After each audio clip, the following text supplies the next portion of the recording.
இறங்கின மாதிரி தான் போங்க நண்பர்களே, முடிச்சுட்டாங்க போங்க, முடிச்சுட்டாங்க போங்கன்னு சொல்லி சொல்லி கடைசியில நம்மள முடிச்சுட பாக்குறாங்க. இப்ப நான் என்னப்பா பஞ்சாயத்து பண்ணேன், நான் பாட்டி செவனன்னு சுத்திட்டு இருக்கேன், என்னையாப்பா புடிச்சு போட்டு அடிச்சிட்டு இருக்கீங்க மாதிரி தான் ஃபீல் ஆகுது. எனக்கு ஒன்றும் புரியவே இல்லை. ஆக்சுவலா முன்னாடியாச்சும் மக்கள் அடிச்சாங்க, ஏன்னா ஒவ்வொரு வீடியோல ஒவ்வொருத்தருக்கு சப்போர்ட் பண்ண மாதிரி ஃபீல் ஆகும். ஏன்னா வீட்டுக்குள்ளே கான்செப்ட் தான் இருக்கும். சில இடங்களில் சௌந்தர்யா கரெக்டாக பேசுவாங்க, சில இடங்களில் சௌந்தர்யா தப்பா பேசுவாங்க, சில இடங்களில் முத்துக்குமார் கரெக்டாக பேசுவான், சில இடங்களில் முத்துக்குமார் தப்பா பேசுவான். அந்த மாதிரி இருக்கும்போது வீடியோக்குள்ளேயுமே நம்மளுக்கான ஃபார்மெட் வந்து மாறி மாறி தான் இருக்கும். ஸோ அதுக்கேற்ற மாதிரி செட் ஆஃப் ஆடியன்ஸ் மாறி மாறி உள்ள வந்து சில வீடியோ பார்க்கும்போது நமக்கு டக்குன்னு அந்த ஆடியன்ஸ்க்கு எப்படி ஃபீல் ஆகும்னா, நம்ம வந்து இவனுக்கான பிஆர் போல, இவனுக்கு சப்போர்ட் பண்றான்னு சொல்லி திட்டுவாங்க. சில வீடியோ டக்குன்னு வந்து பார்க்கும்போது கரெக்டாக பேசியிருக்கான், இப்போதான் சூப்பர் ப்ரோன்னு சொல்லி பேசுவாங்க. ஸோ ஆடியன்ஸ்க்கான கண்ணோட்டம் அப்படிங்கிறது டிஃப்ரெண்டாக இருக்க தான் செய்யும் அப்படிங்கிறது நமக்கு தெரியும். நான் அதனால பெருசாக அந்த வீடியோஸ்ல வர கமெண்ட்ஸ் நான் பெருசாக கண்டுக்கவே மாட்டேன். சரி நம்ம மக்கள் தானே எப்போ போல நம்மளை அடிச்சிட்டு இருக்கான்னு சொல்லி விட்டுருவேன்.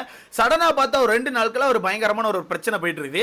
அது உங்களுக்கே தெரியும், நம்ம ரவீந்தர் சாருக்கும் நம்ம விஷ்ணு விஜய் ப்ரோக்கும் ஒரு பிரச்சனை போயிட்டு இருக்கு போல. இந்த பிரச்சனைக்கு நடுவில் நான் எப்படி வந்தேன்னு தெரியல. ஆக்சுவலா நான் எந்த ஒரு ஸ்பேஸ்லயும் போய் பேசவே மாட்டேன், பட் நான் ஸ்பேஸ்ல உட்கார்ந்துருப்பேன். அதே மாதிரி தான் நேற்று நான் ஒரு ஸ்பேஸ்ல உட்கார்ந்துருக்கும் போது அந்த ஸ்பேஸ்ல நம்ம ஃபேட்மேன் சாரும் நம்ம விஷ்ணு விஜய் ப்ரோவும் பயங்கரமா சண்டை போட்டுக்கிறாங்க. வெறியா சண்டை போயிட்டு இருக்குது. இவங்க அவங்கள திட்டிக்கிறாங்க, அவங்கள திட்டிக்கிறாங்க, மாத்தி மாத்தி மாத்தி அடிச்சுக்கினே இருக்காங்க. இதுல உங்களுக்கே தெரியும் ஃபேட்மேன் ப்ரோ வந்து முத்துக்குமரன் சப்போர்ட் பண்ணிட்டு இருக்காங்க.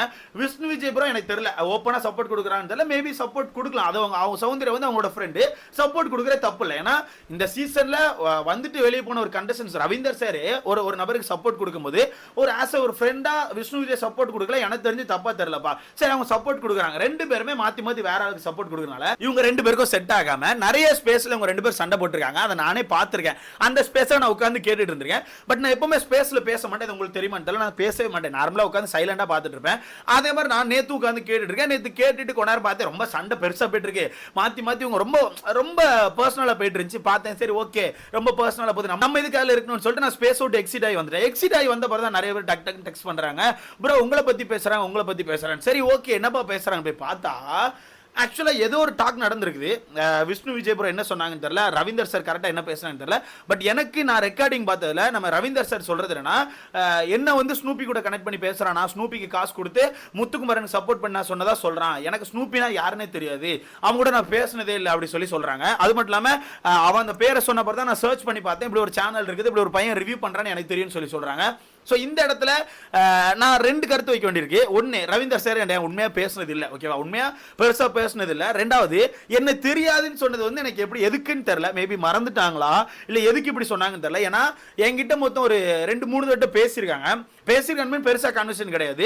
இந்த சீசன் ஸ்டார்ட் ஆகிறதுக்கு முன்னாடி ஒரு 1 வீக் 2 வீக்ஸ் முன்னாடி ஏதோ ஒரு கிளப் ஹவுஸ்ல நான் உட்காந்துருந்தேன். நார்மலாக நான் பேச மாட்டேன், எப்பவுமே நான் எதுக்குலாம் பேச மாட்டேன். நார்மலாக ஒரு கிளப் ஹவுஸ்ல உட்காந்துருக்கேன். அப்படி உட்காந்துருக்கும்போது நான் வந்ததை பார்த்துட்டு நிறைய பேர் சைடில் டெக்ஸ்ட் போட ஆரம்பிச்சிட்டாங்க, வாங்க ஸ்னூப்பி ப்ரோ, வாங்க ஸ்னூப்பி ப்ரோ, நார்மலா இப்போ வர மாதிரி போட்டுட்டு இருக்காங்க. அப்படி போடும்போது அந்த இடத்துல ஃபேட்மேன் சார் போட்டாங்க, வாடா ஸ்னூப்பி உன்னோட பெரிய ஃபேன், அவனோட சேனலை ஃபாலோ பண்றேன்னு சொல்லி ஃபேட்மேன் அவர்கள் தான் போட்டது, ஓகேவா. இது நிறைய பேருக்கு தெரியும், அந்த கிளப் ஹவுஸ்ல இருந்தது. ஸோ அவங்க தான் போட்டாங்க. அப்போ தேங்க்ஸ் சார் ரொம்ப பெருமையா இருக்குன்னு சொல்லி நான் போட்டுட்டு அப்பதான் ஸ்பீக்கர் வாங்கி மேலே போய் பேசிட்டு, நீங்க சொன்னது எனக்கு ரொம்ப பெருமையா இருக்கு சார், ரொம்ப நன்றின்னு சொல்லிட்டு நான் பேசிட்டு கீழே வந்துட்டேன், ஓகேவா. அவ்வளவுதான், அதுல இருந்த கான்வர்சேஷனே அவ்வளவுதான். நீங்க உள்ள போறீங்களா, உள்ள போனீங்கன்னா நீங்க தான் எல்லா தமிழ்லையும் இருக்க போறீங்க, மரண மாஸ் காட்ட போறீங்க சார்னு சொல்லிட்டு நான் இறங்கிட்டேன். அதுக்கப்புறம் நான் பெருசா பேசவே இல்லை, அவ்வளவுதான் நான் பேசினது. அதுக்கப்புறம் ஒரு வாரம் கழிச்சு நினைக்கிறேன், ஒரு வாரம் ஒரு 3 நாள் கழிச்சு ஏதோ ஸ்பேஸ்ல பார்த்தேன். அதே மாதிரி ஸ்பேஸ்ல உட்காந்து பேசிட்டு இருந்தாங்க.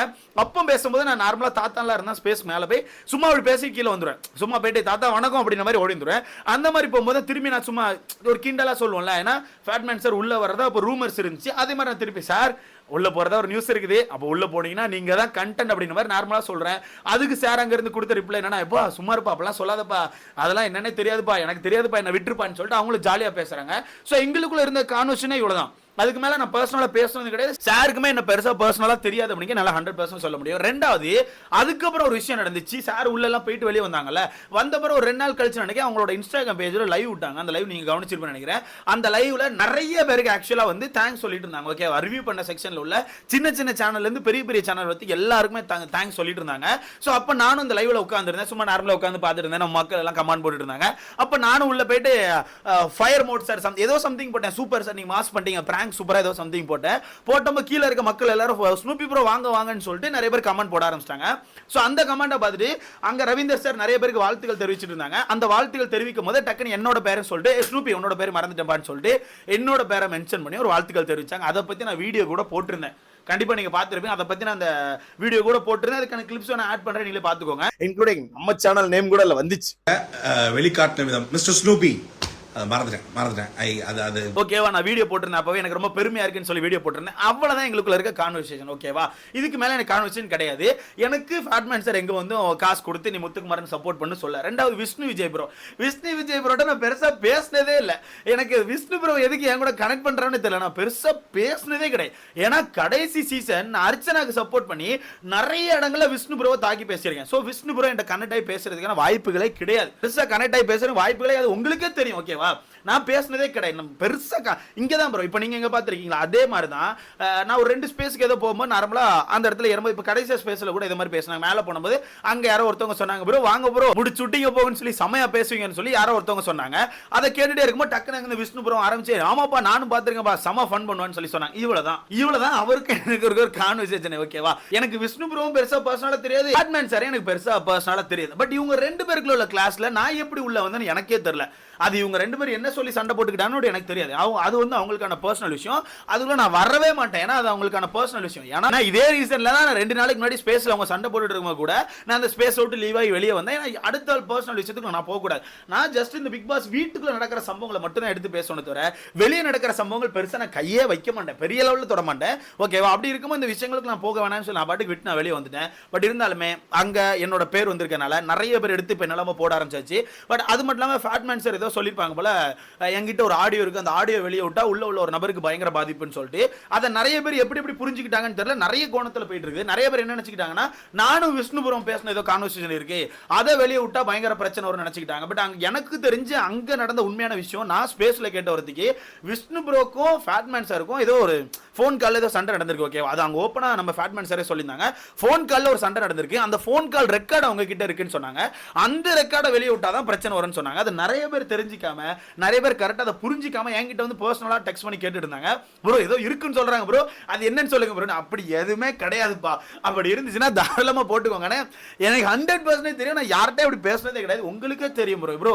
நீங்களே என்ன முத்துக்குமாரன் பிஆர்னு சொல்லுவீங்க, சௌந்தர்யா பிஆர்னு சொல்லுவீங்க, ராணோ பிஆர்னு சொல்லுவீங்க, தீபக் பிஆர்னு சொல்லுவீங்க, ஜாக்லின் பிஆர்னு சொல்லுவீங்க, எல்லாரும் பிஆர்னு என்ன நீங்களே சொல்லியிருக்கீங்க. ஓகேவா, ஏன் இப்போ எனக்கு தெரிஞ்ச அதிகபட்சமா நான் வந்து ஒரு அடி வாங்கின ஒரு வீடியோனா லாஸ்ட் பொம்மை டாஸ்க்ல முத்துக்குமார் ஏதோ ஒரு தப்பு பண்ணிருப்பான். அந்த தப்பை நான் ரொம்ப அதிகமா சுட்டி காட்டி ஒரு வீடியோ போட்டிருப்பேன். எந்த ஒரு ரிவ்யூருக்கும் இவ்வளவு கமெண்ட் வந்திருக்குமான்னு தெரியல. எனக்கு மட்டும் ஒரு 1500 கமெண்ட் 1300 கமெண்ட் அவ்வளவு கமெண்ட் என்ன அடிச்சு வந்துச்சு. சோ நான் அதெல்லாம் தாங்கிட்டு அடுத்தடுத்த வீடியோ போட்டுட்டு தான். ஏன்னு கேட்டீங்கன்னா அதை பெருசா நான் கேர் பண்ண மாட்டேன். ஏன்னா ஆடியன்ஸ்க்கான மைண்ட் செட் அப்பப்போ சேஞ்ச் ஆகும். வீட்டுக்குள்ள இருக்கவங்களும் கரெக்டா விளையாடுன்னு சொல்ல முடியாது. ஏன்னா அவங்களுக்கான கேமும் ஏறி இறங்கும். ஸோ கண்டென்ட் ஏறி இறங்கும். ஒரு நேரம் நெகட்டிவ் இருப்பாங்க, ஒரு நேரம் பாசிட்டிவ் இருப்பாங்க. ஸோ எல்லாமே நம்ம ஓப்பனா சொல்லி தான் ஆகணும். அந்த மாதிரி தான் நான் ஓப்பனா சொல்லிட்டு இருக்கேன். பட் இவங்க 2 பேருக்கு இருக்க கான்வர்சேஷன் அந்த ஆடியோ அப்படிங்கிற மேட்டர்ல நிறைய பேர் நான் நினைச்சிட்டு இருக்காங்க. அது நான் கிடையவே கிடையாது. அப்படி ஒரு ஆடியோ இருந்துச்சுன்னா தாராளமா ரிலீஸ் பண்ணுங்க, எனக்கு பிரச்சனையே கிடையாது. நான் ஓப்பனா சொல்லணும். அப்படி யார்கிட்டையும் பேசுனது இல்லை, யாரும் என்கிட்ட வந்து பேசுனது இல்லை. திரும்ப சொல்றேன், ஃபேட்மேன் சார் எனக்கு எங்கேயும் காசு கொடுத்து எனக்கு சப்போர்ட் பண்ணி பேசணும்னு சொல்லவே இல்லை, முத்துக்குமாரன் சப்போர்ட் பண்ணி பேசணும்னு சொல்லவே இல்லை. அதே மாதிரி விஷ்ணு அவர்களும் எங்கேயும் சப்போர்ட் பண்ணி பேசணும்னு சொல்லி காசு கொடுத்து எதுவுமே இல்லை. 2 பேர் சைடுமே எதுவுமே இல்லை. பட் இவங்க 2 பேருக்கு நடுவில் நான் எப்படி வந்தேன்னு எனக்கு தெரியல. திரும்பி சொல்லிக்கிறேன், இவங்க 2 பேருக்கு நடுவில் நான் கிடையவே கிடையாது. இவங்க 2 பேர் பெருசா என்கிட்ட பர்சனலா பேசினது இல்லை. எனக்கு சின்ன வருத்தம்னா ஃபேட்மேன் சார் அந்த ஸ்பேஸ்ல ஸ்னூப்பினா எனக்கு யாருனே தெரியாதுன்னு சொன்னாங்களா, அந்த ஒரு விஷயம் மட்டும் தான். ஏன்னா அதுக்கு வந்து நான் கிளிப்ஸ் போடுற முன்னாடி மக்கள் நிறைய பேர் எடுத்து ஃபேட்மேன் சார் அவங்களோட லைவ்ல பேசின விஷயங்களை எடுத்து போட்டுட்டு இருக்காங்க. திரும்ப சொல்லிக்கிறேன், அந்த லைவ்ல நான் இருந்தேன். எனக்கான என்னோட நேம் வச்சு நிறைய கமெண்ட் அங்கே ஓடிச்சு. அங்க நிறைய ரிவ்யூவர்ஸ்க்கான பேர் அவங்க மென்ஷன் பண்ணிட்டு இருந்தாங்க. அதுல என்னோட பேர் கூட மென்ஷன் ஆயிருக்கலாம். ஸோ 2 பேருக்கு நடுவில் நான் கிடையவே கிடையாது. திரும்பி உங்களுக்கு கிளாரிட்டி கொடுத்தேன். மக்கள் நிறைய பேர் கேட்ட ஒரு விஷயம். ஸோ இந்த 2 பேருக்கு நடுவில் நான் கிடையாது. யார் பிஆரும் நான் கிடையாதுப்பா. என் அக்கௌண்ட் பேலன்ஸ் காட்டவா ஒரு 3500 இருக்கும். ஓகேவா, அவ்வளவுதான் மொத்தமே. சோ இதுக்கு எல்லாம் நான் எங்கேயும் போறதுக்கு விரும்பல. நான் எல்லாரையும் அடிக்க தான் செய்ய போறது. உங்களுக்கே தெரியும், இங்கேயும் அடிப்பேன் இங்கேயும் அடிப்பேன். இன்னைக்கு இவங்க கண்டென்ட் கொடுத்தா இங்க அடிச்சிருவேன், இன்னைக்கு இவங்க கண்டென்ட் கொடுத்தா இங்க அடிச்சிருவேன். நான் தான் இப்போ ஓப்பன் இன்னைக்கு கூட சொன்னேன், அந்த நாமினேஷன் ஃப்ரீ பாஸ் அப்படிங்கிறது அருண் அவர்கள் கூட கொடுக்கலாம். ஏன் அப்படி சொல்றேன், 3 நாளா கடந்த 3 நாளா அருண் போட்டு அந்த அடி அடிச்சிருந்தேன். நான் ஏன் இந்த இடத்துல வந்து நாமினேஷன் ஃப்ரீ பாஸ் அருண் கொடுத்துக்கலாம்னு சொல்றேன். ஏன்னா கண்டென்ட் கொடுத்தாரு. நான் கண்டென்ட்டா பார்க்குறேன், மக்களுக்கு என்டர்டைன்மெண்டா பார்க்குறேன்.